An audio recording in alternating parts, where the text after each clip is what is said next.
বেশ কিছু কমিটমেন্ট করেছি। আমি বেশ কিছু সংসদে বলেছি, যেগুলা আমি স্পষ্ট করে বলতে চাই। তার মধ্যে ১ নম্বর হলো, আমি সংসদে সাভার হাসপাতালকে ৫১ থেকে ১০০ উন্নীত করার জন্য দাবি করেছিলাম।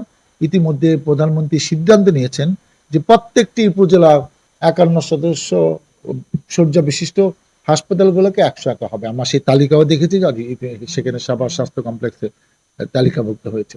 অতএব আমি মনে করি যে এটা আমাদের একটা অগ্রগতি, সাভারের মানুষের দীর্ঘদিনের দাবি ছিল। আমার আরেকটা দাবি করেছি, এটা এখনো আমি দৃশ্যমান কিছু বলতে পারছি না, যে আশুলিয়াতে গার্মেন্টস শ্রমিকদের জন্য একটি হাসপাতাল দরকার সরকারি, কারণ তারা প্রাইভেট হাসপাতালে চিকিৎসা করতে যাচ্ছে না। এটা আপনি কিছুদিনের মধ্যে এটা দেখতে পাবেন যে সেটাও আমরা ব্যবস্থা করে ফেলবো। আর একটা ব্যাপার বলেছি, যেটা আমি স্পষ্ট করে বলতে চাই, এই যে সাভারে মাদকের যে একটা দৌরাত্ম্য ছিল, তাদের একটা রাজত্ব ছিল এবং তাদের হাতে মানুষ জিম্মি ছিল, সেই জায়গাটা কিন্তু একটা সহনীয় পর্যায়ে, বিশেষ করে পৌরসভাতে তো বলা যায় যে সম্রাট ছিল, আমরা সবাইকে জানি সম্রাটকিনী, সে কিন্তু অ্যারেস্ট হয়েছে এবং সে কিন্তু এখনো জেলে যাচ্ছে।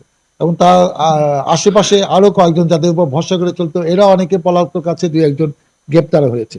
এবং পুলিশে কিছুদিন পর পর যৌথ অভিযান, বিভিন্ন উসিলা বিভিন্ন জায়গায় তারা কিন্তু সংঘবদ্ধভাবে অভিযান পরিচালনা করছে।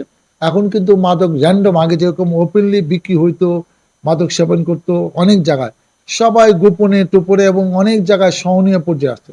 এবং আরো হবে, কারণ এখানে আমরা অনেক কিছু করতে পারতেছি না। এবং আমি আশা করছি যে এটা কিন্তু আমরা এবং প্রশাসন লেগে থাকলে আরো ৩-৪ মাসের মধ্যে এটা একদম আরো চোখেই পড়বে না, এরকম পর্যায়ে আমরা নিয়ে যেতে পারবো। আরো কতগুলা ব্যাপার নিয়ে আমরা কাজ করছি, সেটা হলো যেমন শিল্পকলা একাডেমি সাভারে নেই, এটা আমি মন্ত্রী মহোদয় করেছি।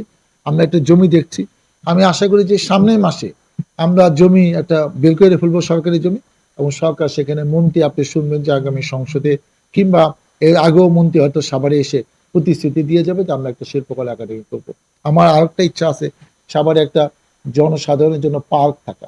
দেখেন, সাভারে একটা সফিস্টিকেটেড মানে উপজেলা, যেখানে অনেক শিক্ষিত মানুষ বাস করে, ঢাকা এত কাছে, সেখানে কিন্তু আমাদের একটা পার্ক থাকা দরকার। আমরা নদী পাড়ে চিন্তা ভাবনা করছি, জমি খুঁজতেছি, সেখানে আমরা ৮-১০ বিঘা জমির উপর সুন্দরভাবে, যেখানে বাচ্চারা খেলতে পারবে, যেখানে হাঁটতে পারবে, সকালে বিকালে সন্ধ্যার পরে, এটা নির্দিষ্ট টাইম থাকবে। এবং এরকম একটা জায়গা সাভারে অনেক আগে হওয়া উচিত ছিল, আমরা সেটা কিন্তু আবার করতে পারিনি। এবং আমাদের পরিকল্পনা আছে, এই যে দেখেন, এই যে হকার উচ্ছেদটা এখনো পূর্ণাঙ্গ হয়, কিছু বাকি আছে। আমি আপনাকে বললাম যে এই ৫-৭ দিনের মধ্যে আবার একটা অভিযান হবে, এরপরে হকার দিয়ে আপনি খুঁজে পাবেন না।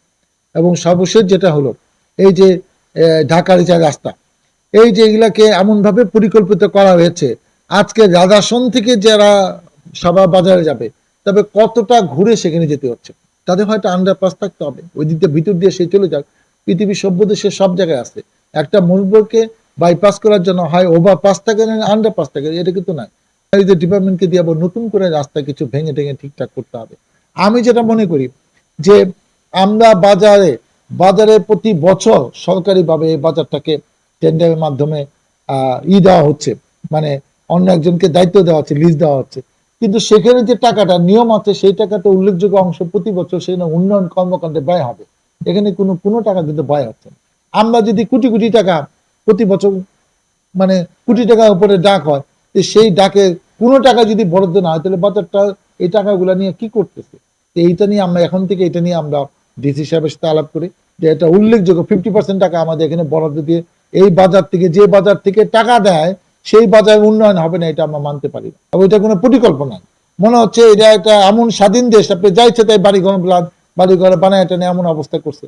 তা এখন থেকে আমরা এটা নজর দিচ্ছি, প্রত্যেকটা জায়গায় যেহেতু এখন ইউনিয়নের প্রশাসন নিয়োগ হয়েছে, এই বছরের মধ্যে নির্বাচন হইলে চেয়ারম্যানের জনপ্রতিনিধিরা চলে আসবেন, তখন কিন্তু এটা থাকবে না।